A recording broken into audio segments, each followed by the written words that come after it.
Portugal tem sido visto por arqueólogos ou por obcecados.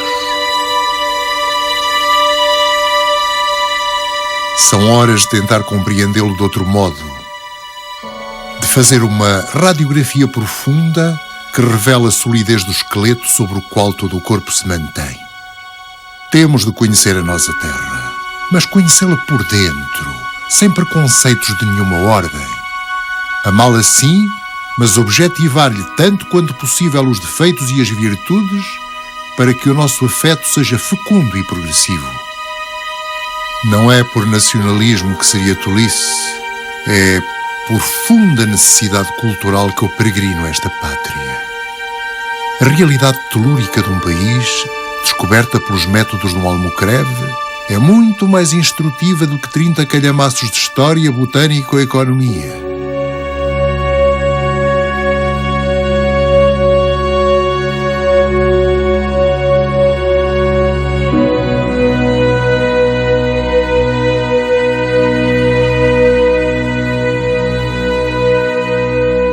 As coisas do domínio do caráter nacional, da maneira de ser coletiva, deixam-me sempre algumas dúvidas.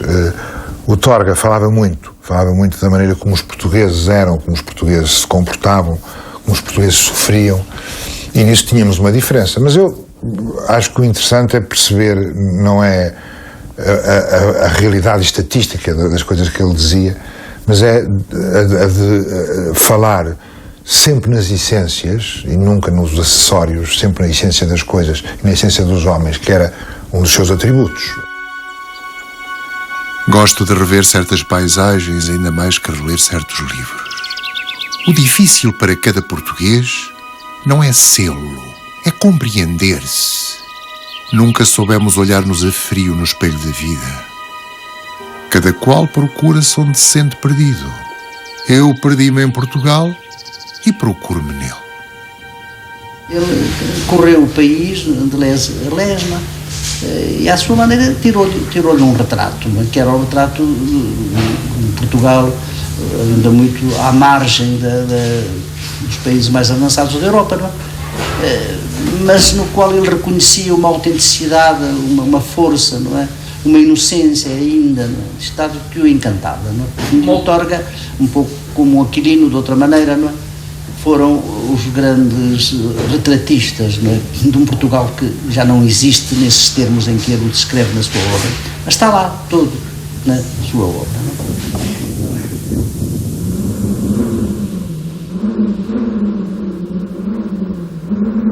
é? Ao cabo de muitos e afanosos anos a percorrer Portugal, chego a esta triste conclusão.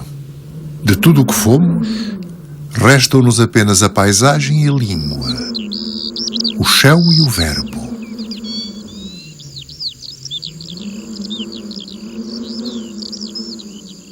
O Torga escreveu muitíssimo sobre a natureza de Portugal, sobre as regiões, sobre a paisagem, sobre a luz, sobre os calhaus, as pedras, as rochas, os arbustos.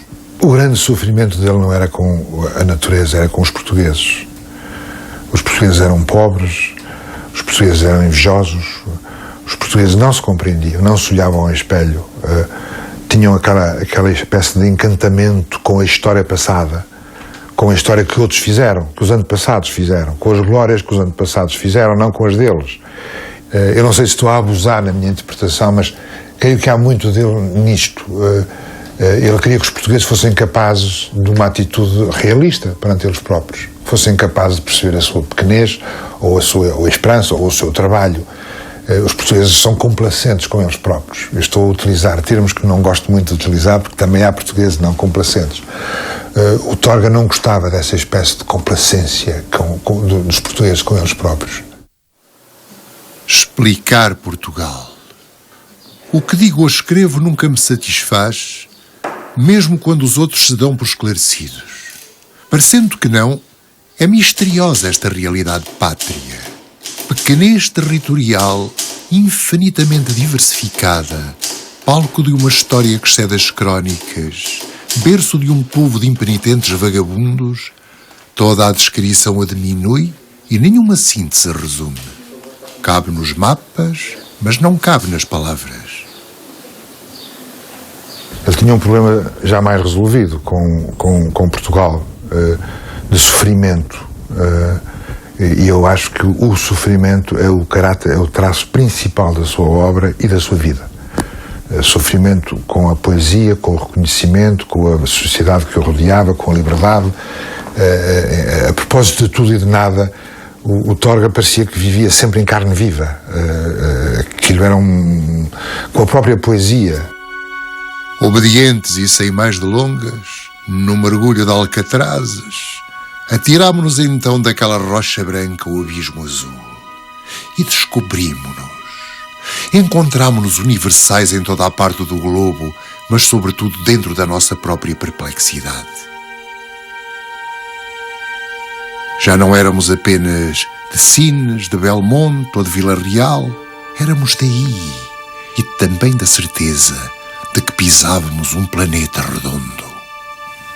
É alguém que interpreta a obrigação de cada um no tempo presente de exprimir essa continuidade de um país que é autónomo, soberano, que fez o que, entretanto, ficou como marca de toda a sua travessia do tempo e que não pode enredar-se nos limos de um tempo em que o que prepondera será o reino das sombras.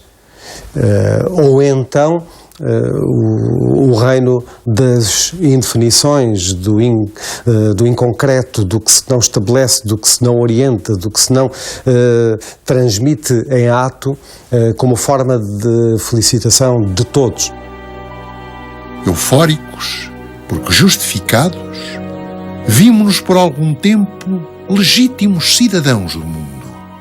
Mesmo a traficar almas, a mentir e a roubar, íamos decifrando enigmas, civilizando povos, criando nações.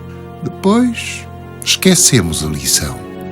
Enquanto os vizinhos da Europa, sem descanso, continuaram a ser pioneiros nas empresas que a vida lhes confiava, nós, enxutos da grande maratona oceânica, ficámos em cima da penedia a ver passar ao longe, a fumegar as embarcações alheias e a cantar o som de uma guitarra, luas à fatalidade. Nos princípios dos anos 50, não é? Portugal começava a ter uma ideia mais aceitável de si mesmo, não na ordem política, mas começava a nos aproximar da Europa. A Europa começava a ser pressentida. E o Miguel Torga é mais positivo em relação a essa vista de Portugal. Mas, em geral, a ideia dele em relação ao funcionamento da sociedade portuguesa era muito eivada de toda essa tradição crítica e, por vezes, hipercrítica que nós herdámos todos da geração de 70, até a pouco tempo.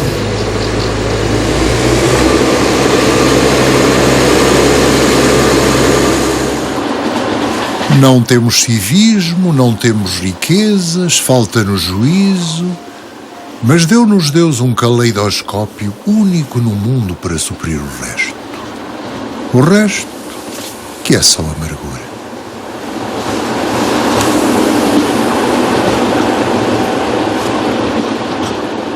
Parece-me que Torga vai ser nos próximos tempos muito mais lembrado, ou pelo menos tão lembrado, pelo rastro cívico que deixou, pelo seu devotamento à pátria, do que pelo seu rastro artístico. E isto porquê? Porque as circunstâncias o impõem ou o favorecem. Como sabemos, o Estado-nação vive um momento de crise por toda a Europa e é perfeitamente explicável que Torga venha a ser lembrado como um resistente tenaz à dissolução, ao desaparecimento, ao ocaso desta ideia de pátria. Eu já nem sei às vezes distinguir nela o grande do pequeno, o belo do feio, as fragas do humo. Domino o Algarve, toda a paisagem me sabe bem. Sou dos poucos portugueses que se podem gabar de, sempre que como tal se identificam, o serem de Portugal inteiro. Ele próprio invoca no seu diário como uma figura com a qual ele sente uma particular analogia, o mito de Anteu, que era um mito clássico, segundo o qual, enfim, Anteu era um gigante que retomava forças quando pousava os pés na terra. E é assim um pouco que Miguel Torga se vê, não é? Por um lado, um gigante com alguma fragilidade e com alguma falta de forças de vez em quando, sendo que essa falta de forças é resolvida pelo seu contacto com, fisicamente, a terra. Ele, em certo momento, chega a falar, ou chega a caracterizar-se como geófago, ou seja, aquele que come terra. Sou, na verdade, um geófago insaciável, necessitado diariamente de alguns quilómetros de nutrição. Devoro planícies como se engolisse bolachas de água e sal, e atiro-me às serranias como a broa da infância. É fisiológico isto. Comer terra é uma prática velha do homem.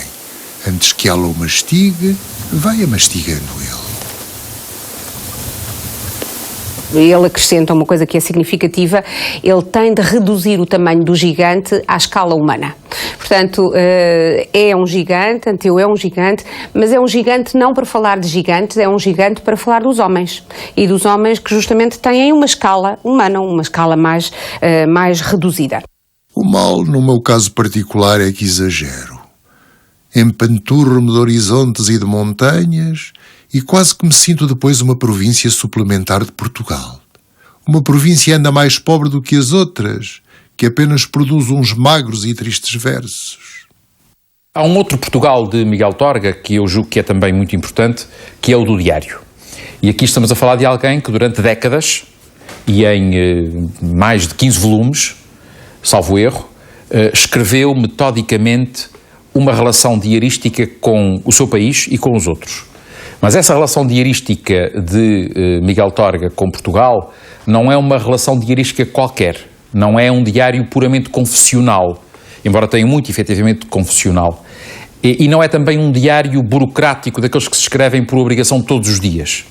É um diário em que às vezes há saltos temporais de vários dias, mas é um diário em que está registado sempre esse olhar pessoal de Miguel Torga sobre o Portugal que ele conheceu, o Portugal que muitas vezes o desiludiu, o Portugal com quem ele teve uma relação às vezes de amor-ódio e uma relação que naturalmente em muito tempo, ou durante muito tempo, teve que ver com a posição incómoda de Miguel Torga no espaço social e sobretudo político português. Não é fácil a minha atuação na farsa cotidiana da vida.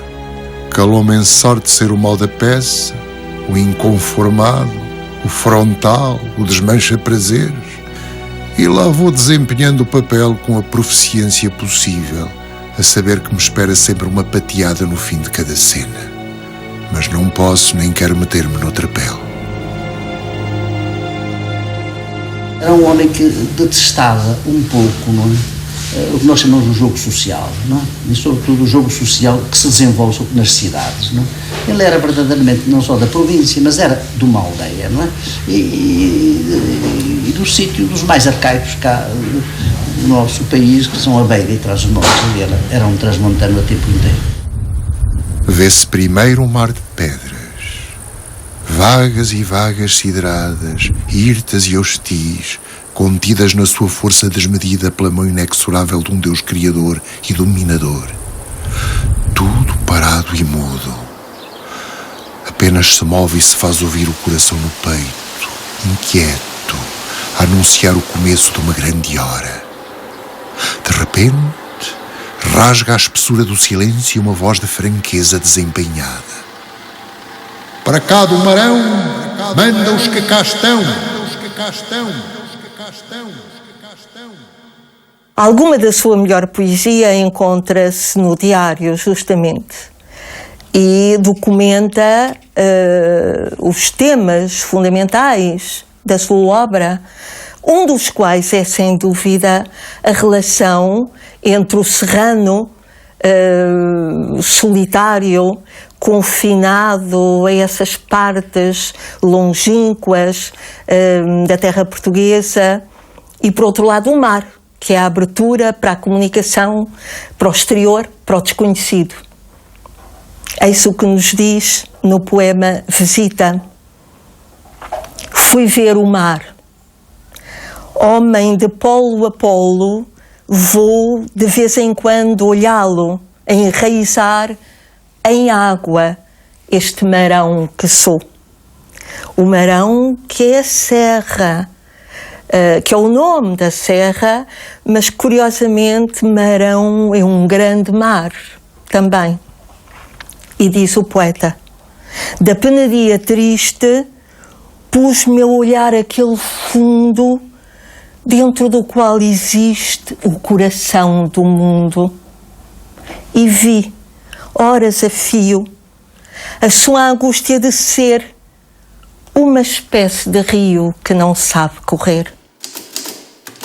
Nasci tão chegado às origens que até na criação literária sou como as leiras da minha meninice.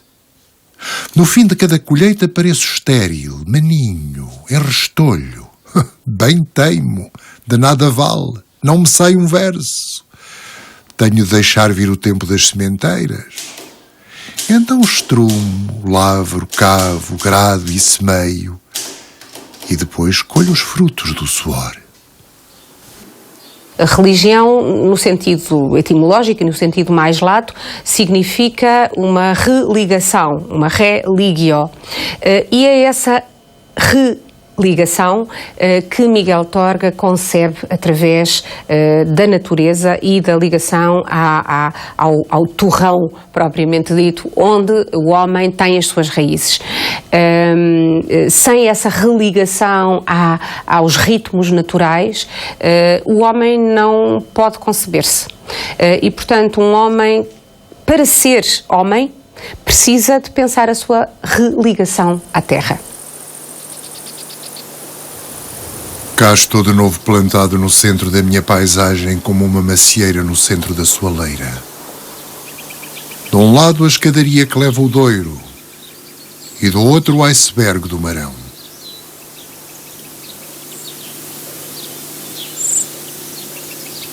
Foi desta realidade que parti e é esta realidade que regresso sempre por mais voltas que dê nos caminhos da vida. Tudo o que sou, claramente, não é daqui, mas tudo o que sou, obscuramente, pertence a este chão. A minha vida é uma corda de viola esticada entre dois mundos. No outro ouço-lhe música, neste sinto-lhe as vibrações. Para ele não existe uma concepção de humano, ou seja, de homem ou de mulher ou de criança, que não passe pela forma como esse humano se relaciona com o sítio onde vive, ou justamente como se relaciona com o sítio onde não pode viver. Estas paisagens já estão de tal modo explicitadas dentro de mim que parecem escritas no meu entendimento. Quando cuido que estou a interpretá-las, estou a ler-me. É preciso não esquecer também que Torga conheceu a diáspora portuguesa. Torga era um rapaz pobre, Torga emigrou para o Brasil, depois escreveu um livro chamado Traço de União, das relações com o Brasil, ele regressou a Portugal e isso também lhe deu uma outra visão, uma outra projeção de Portugal. Viveu a diáspora portuguesa e a migração é também uma forma de exílio.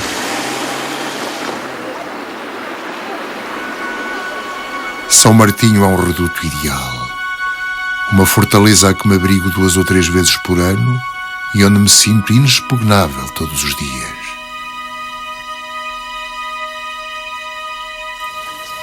A casa nativa, o retiro sagrado da memória, a eternidade paralisada. Tudo o que fui lá longe apenas me serviu para me fundar mais as raízes.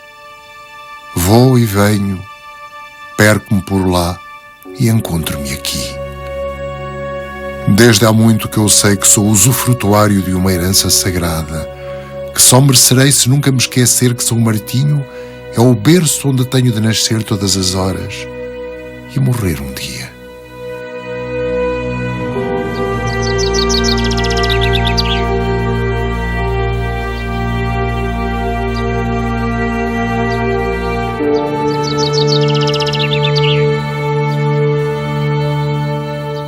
O Douro sublimado, o prodígio de uma paisagem que deixa de o ser à força de se desmentir. Não é um panorama que os olhos contemplam, é um excesso da natureza. Socalcos que são passadas de homens titânicos a abrir as encostas, volumes, cores e modulações que nenhum escultor, pintor ou músico podem traduzir, horizontes dilatados para além dos limites plausíveis da visão. Um universo virginal, como se tivesse acabado de nascer, e já eterno pela harmonia, pela serenidade, pelo silêncio que nem o rio se atreve a quebrar, ora assumir-se furtivo por trás dos montes, ora pasmado lá no fundo, a refletir o seu próprio assombro. Um poema geológico, a beleza absoluta. Miguel Torga não é um autor passadista que olha para aquilo que existiu dizendo de antes é que era bom, ou a minha infância que era boa, embora ele tenha uma relação também muito íntima e muito forte com aquilo que conheceu no seu passado. Mas aquilo que lhe interessa nesse passado e naquilo que conheceu é a forma como, compreendendo o passado, e esses casos transmontanos, do Douro, do Gerês, etc., nós podemos hoje olhar para a nossa própria contemporaneidade. E, portanto, é esta preocupação, mais uma vez, entre o passado e o futuro, presente e o futuro, que, mais uma vez, faz de Miguel Torga um autor que está atento ao particular, mas à forma como esse particular dá conta de um coletivo e de uma ideia de comunidade que é para ele inseparável de uma ideia de espaço.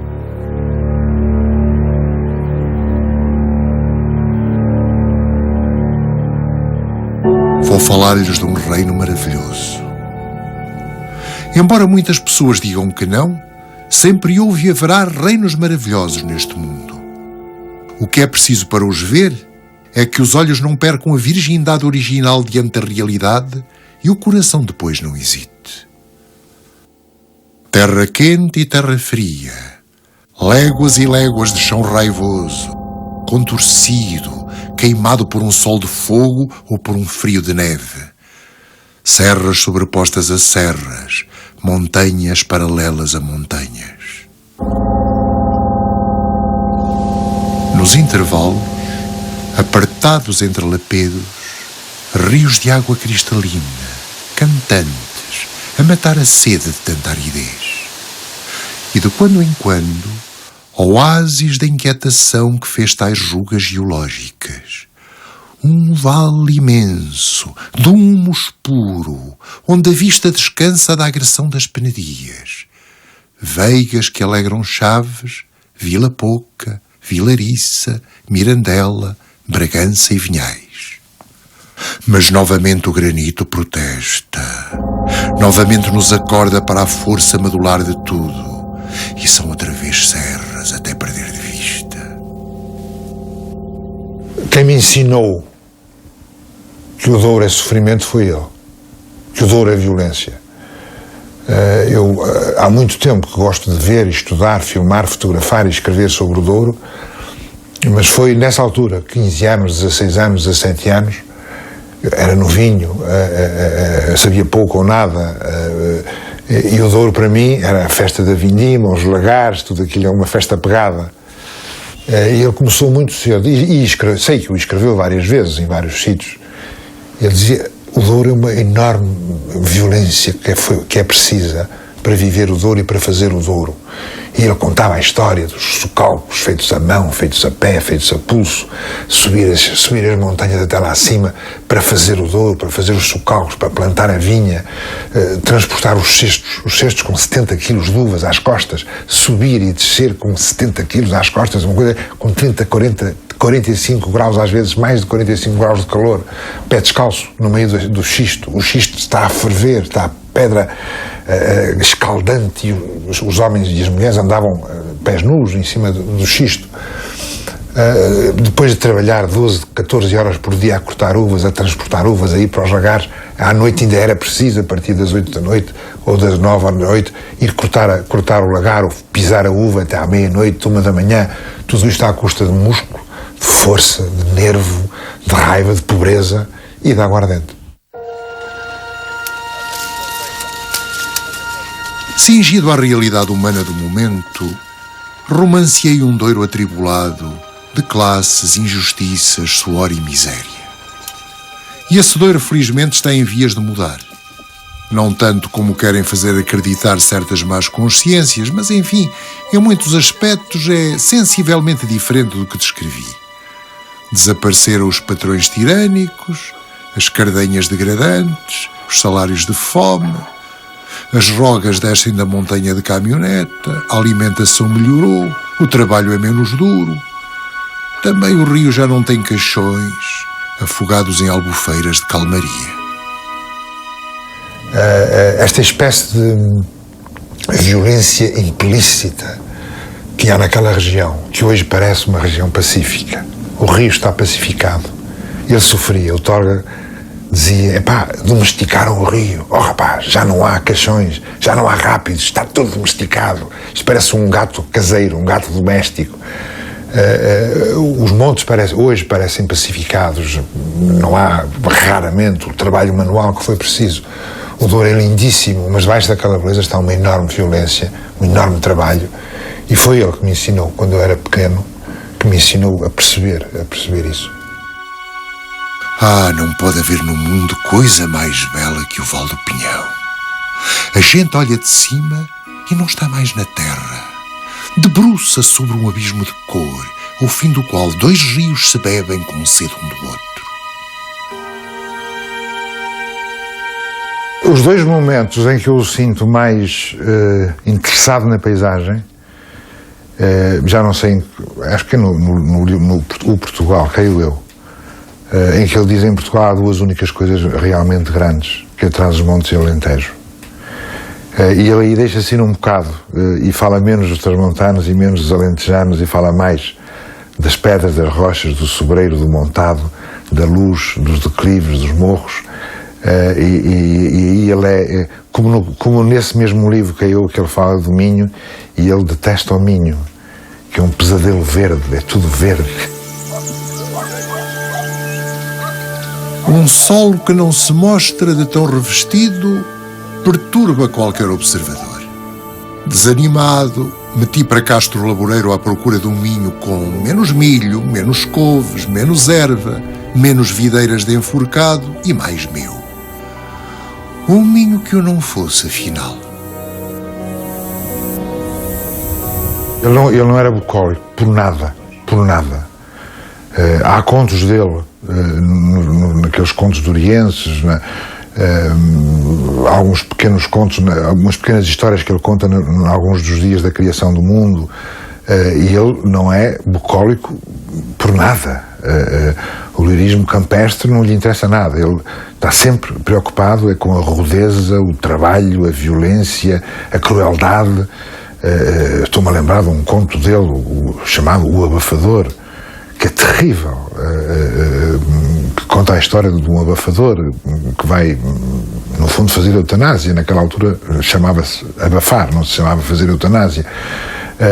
As lutas entre os... Há outro conto em que ele conta a história de uma enorme pancadaria que houve entre as pessoas de Covelinhas e as pessoas de Golvinhas por causa de uma santa e de uma peregrinação que os padres enganaram-se no dia, e a procissão ia decorrer no mesmo dia. Isto foi verdade.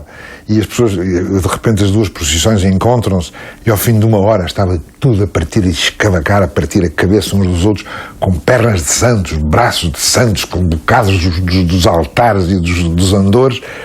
Era isto que lhe interessava, e a poesia dele é isso, é uma poesia rude, uma poesia brutal.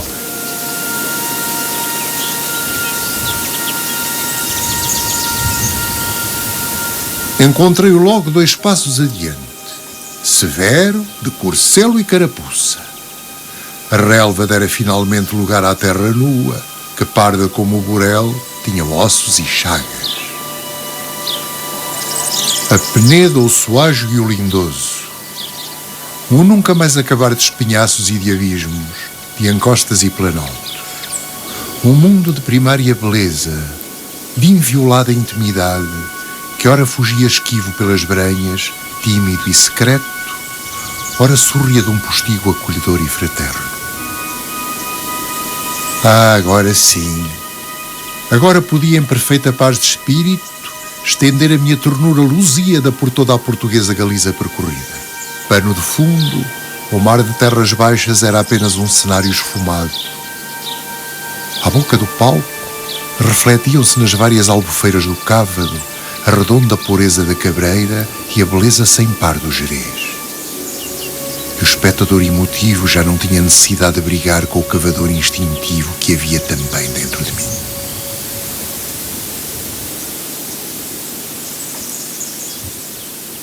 Ele diz: o Universal é o local sem paredes. E penso eu, esta frase diz aquilo que é toda a obra de Miguel Torga.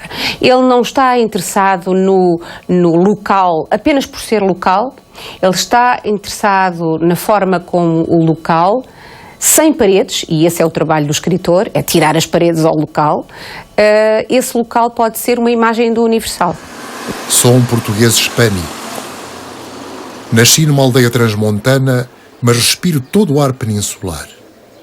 Cioso da minha pátria cívica, da sua independência, da sua história, da sua singularidade cultural, gosto, contudo, de me sentir galego, castelhano, andaluz, catalão, asturiano ou vasconço, nas horas complementares do instinto e da mente.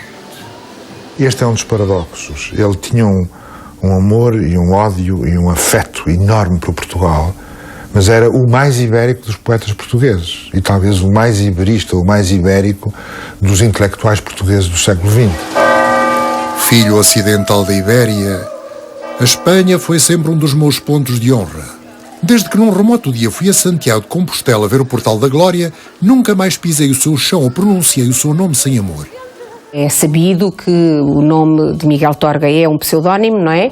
E nunca é demais lembrar que justamente este pseudónimo implica uma escolha, tanto a escolha do nome próprio, o nome Miguel, essa escolha tem a ver com uma homenagem a dois grandes escritores que ele muito admirava, são ambos escritores, digamos, peninsulares, não é? Por um lado Miguel de Cervantes e por outro lado Miguel de Unamuno.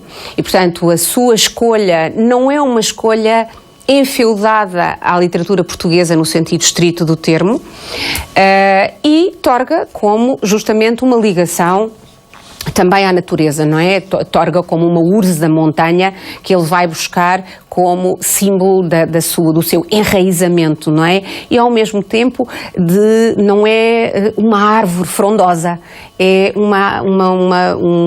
uma erva pequenina que existe presa à terra e que vai buscar a essa prisão à terra justamente a sua característica principal. A minha pátria cívica acaba em Barca d'Alva, mas a minha pátria telúrica só finda nos Pirineus. Ele publicou um volume chamado Alguns Poemas Ibéricos, depois reformulou e esse volume passou a ter o título de Poemas Ibéricos, e nos Poemas Ibéricos o Portugal que lá se encontra é parte de uma unidade que é sobretudo civilizacional e cultural, chamada Ibéria, que não tem que ver diretamente com o iberismo do século XIX com pretensões à unificação ibérica, mas sim com a possibilidade de descobrir no espaço da Ibéria de que Portugal era parte, de facto, figuras, temas, mitos que tivessem alguma coisa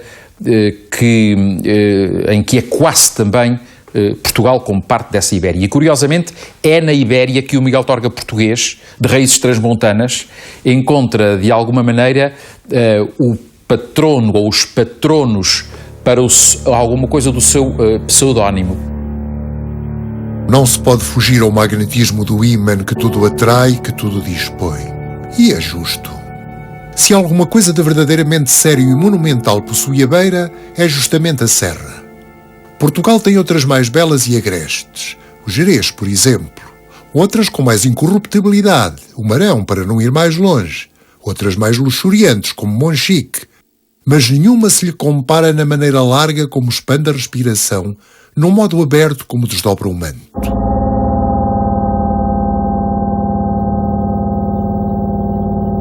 Em qualquer das suas rivais, a emoção que se sente é sempre um espasmo, um frémito rápido e agudo.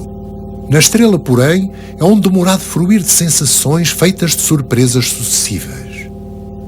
Há nela as 3 velhas dimensões necessárias a um tamanho: comprimento, largura e altura. A percorrer o Alentejo, nem me fatigo, nem cabeceio de sono, nem me torno hipocondríaco. Cruzo a região de les a les num deslumbramento de revelação.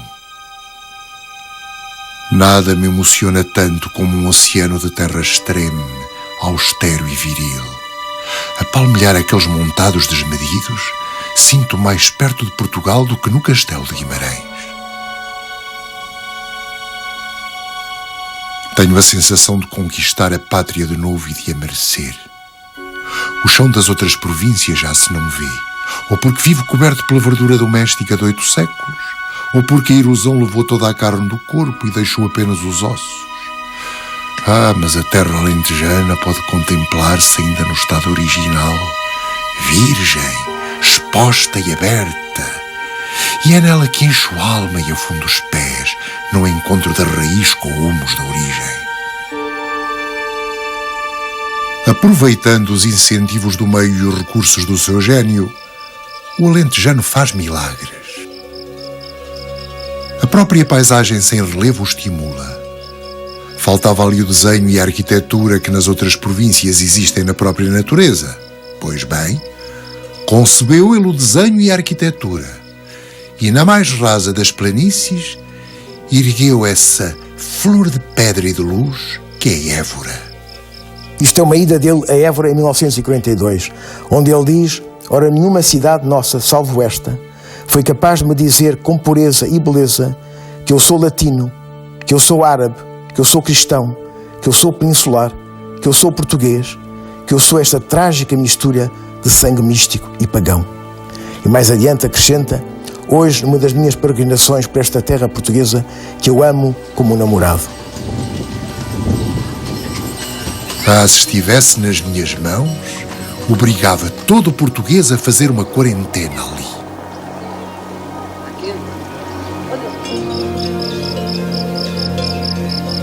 O Alentejo, visitado por alguém que leve consigo a capacidade emotiva e compreensiva de um verdadeiro curioso, é um sésamo que se abre.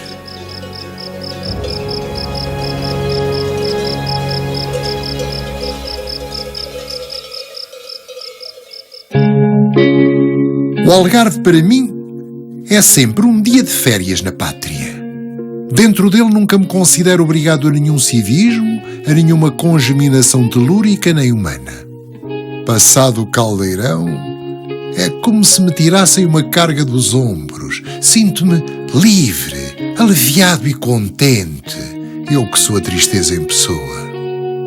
No fundo, e à semelhança dos nossos primeiros reis, que se intitulavam senhores de Portugal e dos Algarves, separando sabiamente nos seus títulos o que era centrípeto do que era centrífugo no todo da nação, não me vejo verdadeiramente dentro da pátria. Também não me vejo fora dela. Julgo-me numa espécie de limbo da imaginação, onde tudo é fácil, belo e primaveril. A terra não hostiliza os pés, o mar não cansa os ouvidos, o frio não entorpece os membros e os frutos são doces e sempre à altura da mão. No Algarve, um poeta tem a sensação de que se pode viver do ar, sem ninguém ter necessidade de pensar sequer no dia da manhã. A ideia que tenho de um paraíso terrestre, onde o homem possa viver feliz ao natural, vem-me dali.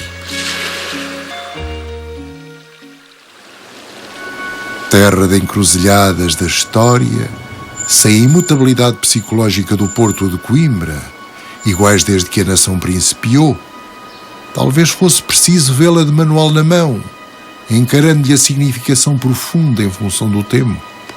Seja como for, a nação não morre de amores por Lisboa e sabe-se que Lisboa lhe paga na mesma moeda. A centralização que o progresso tem acentuado, fazendo convergir todo o esforço do país para a sede do poder, aviva feridas mal cicatrizadas e abre outras de maior purulência ainda. Um convívio mais íntimo com a nata do mundo, uma situação de privilégio em relação à cultura e ao gosto, torna um penoso contacto com maneiras terrosas e analfabetas. Apesar desse divórcio por incompatibilidade de feitios e de interesses, a província gosta de visitar Lisboa e Lisboa gosta de visitar a província. Embora regressem cada qual à sua casa aborrecidas e renitentes, encontram-se momentaneamente na beleza de uma e na pureza da outra. A pátria é tanto o lodo de Alfama, o poleiro de São Bento e a miséria mental do Chiado, como a lisura atrás dos montes e a ênfase do Alentejo. Miguel Torga estudou em Coimbra, formou-se em Coimbra, viveu em Coimbra quase toda a vida e ali no Largo da Portagem tinha o seu consultório e há várias páginas do diário que se referem a isso, por assim dizer, como uma janela aberta sobre aquele pequeno recanto de Portugal que era Coimbra e que era o Largo da Portagem, onde ele via os estudantes, onde via o movimento da cidade, onde olhava uma vida com que muitas vezes não se identificava e, portanto, era como se aquela janela de consultório de um médico que era sobretudo escritor fosse um lugar privilegiado para olhar uma cidade com a qual Miguel Torga tinha uma relação um pouco ressentida e uma universidade com a qual Miguel Torga tinha uma relação um pouco ressentida, porque de facto ele era, sob todos os pontos de vista, um marginal e cultivou muito essa imagem, é preciso que se diga, relativamente à Coimbra da universidade, onde ele se formou, ao fim e ao cabo, mas de que procurou manter-se quase sempre, eu ia dizer, ressentidamente distanciado. Coimbra é uma linda cidade cheia de significação nacional. Bem talhada, vistosa, favoravelmente colocada entre Lisboa e o Porto, a primeira marítima, a segunda telúrica, uma a puxar para fora, a outra a puxar para dentro.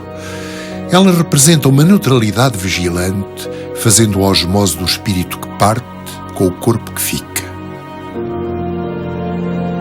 Eu sei que ele escreveu, ou terá escrito ou escreveu, frases ou pensamentos ou ideias doces sobre Coimbra. Sei, mas não conheço.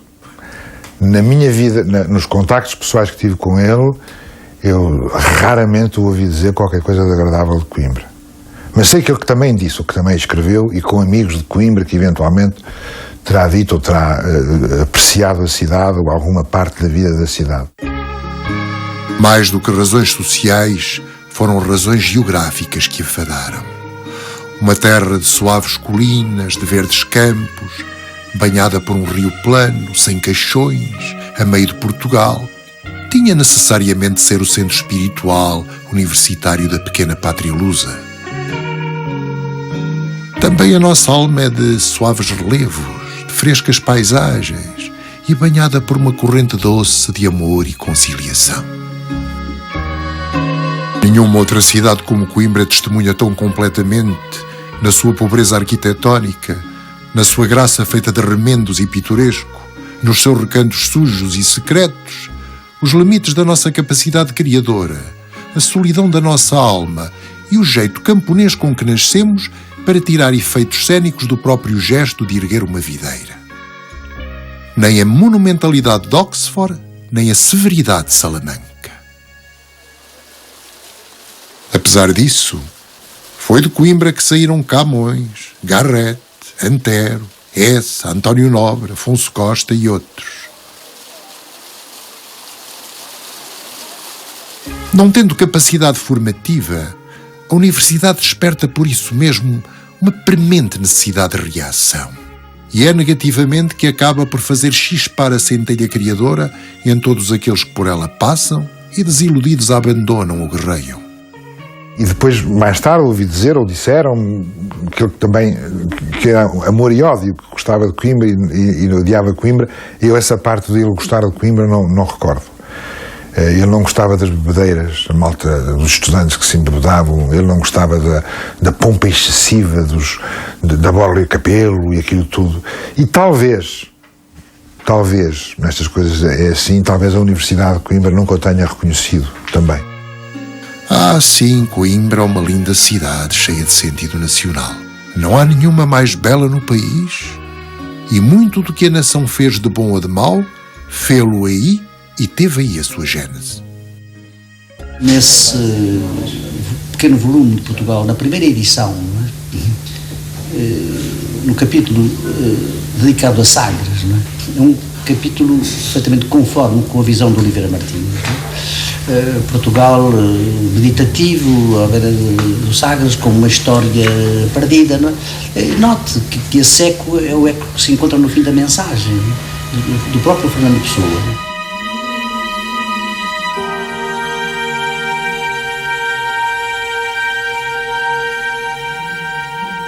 Todos os caminhos transversais de Portugal vão ter o mar.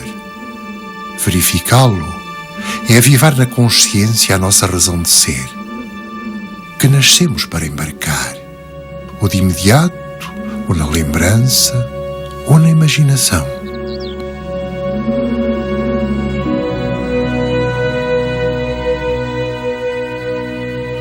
E deu-se o inevitável.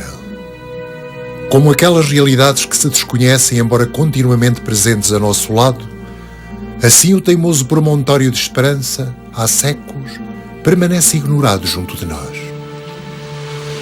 E as próprias ondas, cansadas de tão estranho absurdo, escavam nas ilhargas do rochedo e minam-lhe os fundamentos.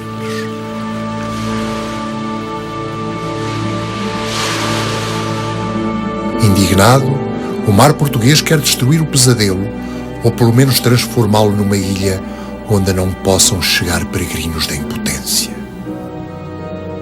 O Torga, no final dos anos 70, nos primeiros anos dos anos 80, já parece alguém de outro mundo, de outra época.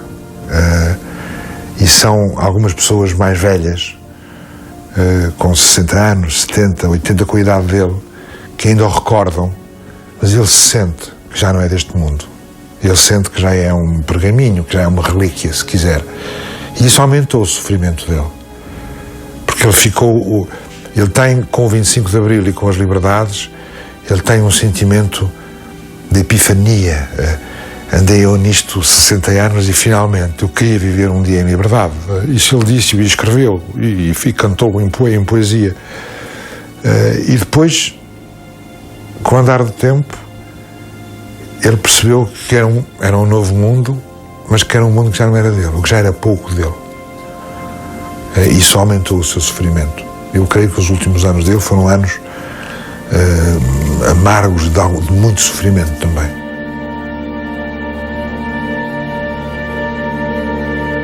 Portugal.